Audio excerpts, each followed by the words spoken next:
భారత్ తొలి మహిళ డాక్టర్ ఆనంది గోపాల్ జోషి గారి గురించి చూద్దాం.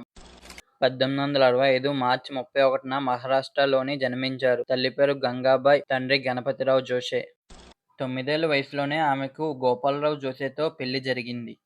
ఆ తర్వాత ఆమెకు విద్య పట్ల ఉన్న ఇంట్రెస్ట్ చూసి వాళ్ళ ఆయన America women's medical college of penicillin కి ఉత్తరం రాశారు. దాంతో గోపాల్ జోషే గారు 1883లో అమెరికా షిప్‌లో ప్రయాణించారు. అక్కడికి చేరుకున్న కొన్ని రోజులకే అక్కడ ఉన్న వెదర్ కండిషన్ వల్ల కొన్ని ఇబ్బందులు పడ్డారు. మొత్తానికి అమెరికాలో వెస్టర్న్ మెడిసిన్ పూర్తి చేసి 1886లో ఇండియాకి తిరిగి చేరుకున్నారు.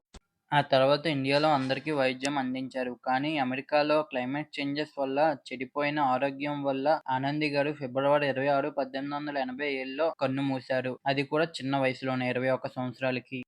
ఆనందీరావు గారి జీవితం మనకొక పాఠం నేర్పిస్తుంది. వయసు చిన్నదైనా కలలు గొప్పవైతే ఎవరూ ఆపలేరు అని. ఇది ఈరోజు ఇన్స్పిరేషన్ వీడియో. రేపటి వీడియో కోసం లైక్ చేసి ఫాలో చేయండి.